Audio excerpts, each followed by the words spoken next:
आपने राहुल गांधी को कहा मीर जाफर।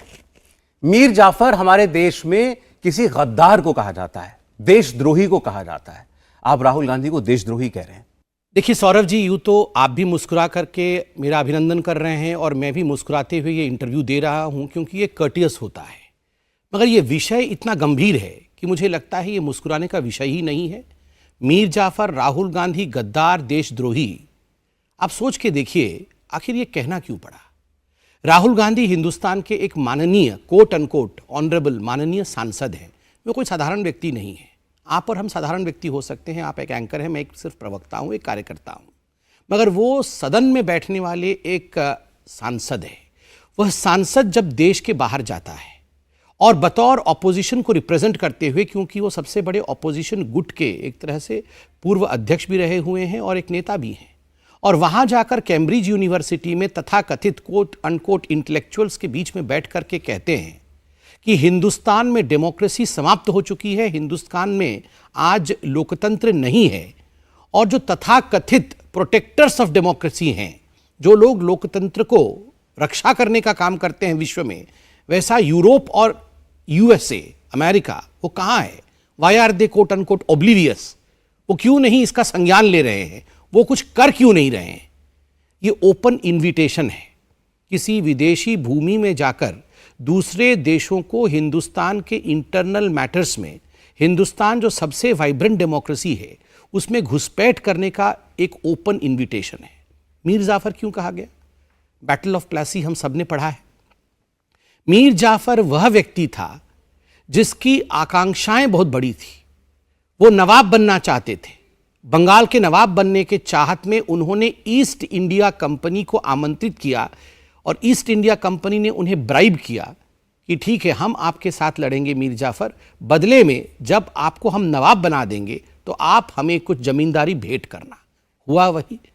पीठ में खंजर भोंकने का काम मीर जाफर ने किया। अंग्रेजों की जीत हुई 1757 के उस युद्ध में, और उसके बाद 200 वर्षों तक अंग्रेजी हुकूमत हिंदुस्तान पे चला। यह जो ओपन इन्विटेशन राहुल गांधी का विदेश की भूमि पर था कि आइए, हिंदुस्तान में सब कुछ ठीक नहीं है, आप यहां पर डेमोक्रेसी लाइए, उसका अर्थ मुझे बनाइए, मैं नवाब बन जाऊंगा तो सब कुछ ठीक हो जाएगा। मणिशंकर अय्यर आज से कुछ वर्ष पहले पाकिस्तान में जाते हैं। मणिशंकर अय्यर एडवाइजर है राहुल गांधी के, गांधी परिवार के खास हैं, ब्यूरोक्रेट रहे हुए हैं।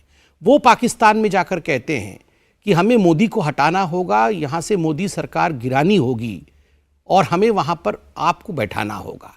वो पाकिस्तान का एंकर बोलता है हम इसमें क्या कर सकते, नहीं, आपको हमको मिलके करना होगा। तो कंसिस्टेंसी देखिए, कई वर्षों से एक प्लान के अंतर्गत मणिशंकर अय्यर यूं ही पाकिस्तान में स्लिप ऑफ टंग हो गया होगा और राहुल गांधी यूं ही लंदन में जाकर इस प्रकार का उद्गार करके आ गए।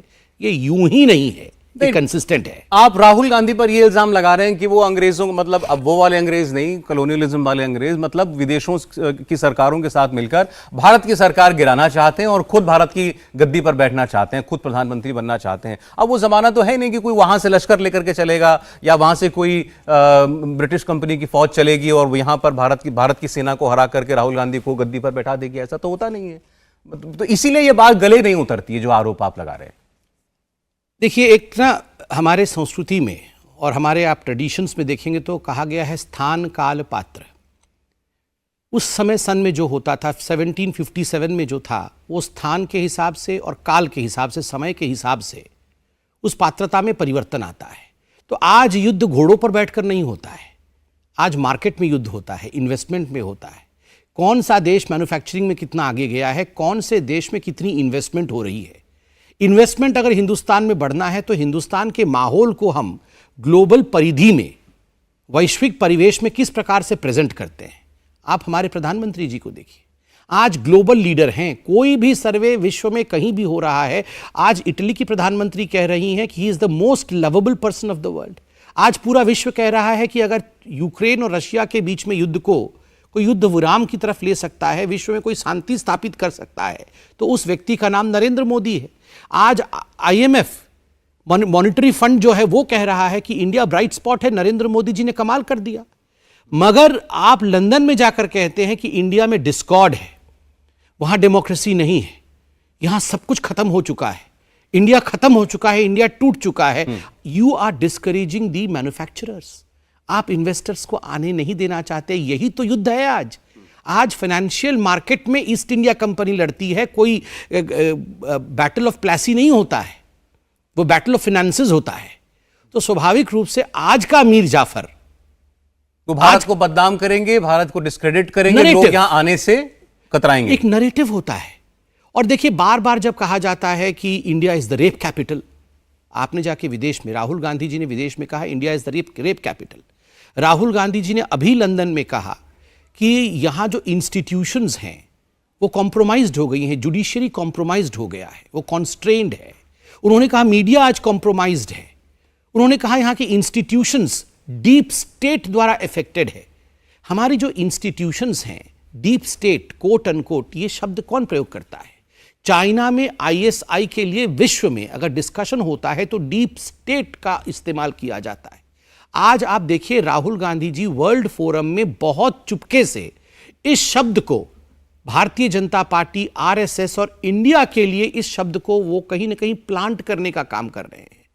देखिए, एक बहुत बड़ी ताकत राहुल गांधी जी के पीछे, उनकी कोचिंग, उनको ट्यूशन देना, किन शब्दों का प्रयोग करना है, क्या कहना है, ये इतने आसानी से और हल्के से कौन दे रहा है कोचिंग? है, बहुत सारी फोर्सेस हैं, बहुत सारी ताकतें हैं। आपको क्या लगता है आज इंडिया ब्रिटेन को पछाड़ करके अगर वैश्विक स्तर पर 5th बेस्ट इकोनॉमी बन के उभर रहा है, बाकी देश इंडिया की तरफ देख रहे हैं, ब्राइट स्पॉट बन के इंडिया उभर रहा है, और मैं तो कहूंगा नरेंद्र मोदी जी ने जो किया है, आप देखिएगा एक दिन विश्व में पढ़ाया जाएगा।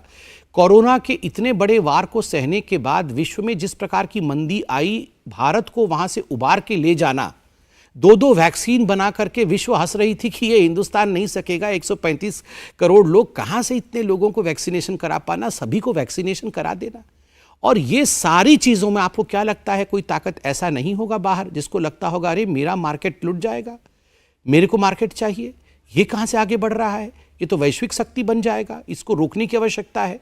तो वो मीर जाफर हिंदुस्तान में ढूंढता है। याद रखिए, जब बंगाल में उनको लगा ईस्ट इंडिया कंपनी को हमें यहां से किसी भी कीमत पर बंगाल के शासक को हटाना है और अपने आदमी को बैठाना है ताकि हमें 24 परगना जमीन मिल सके वहां पर और हम अपनी हुकूमत स्थापित करें, तो उन्होंने मीर जाफर से संपर्क किया।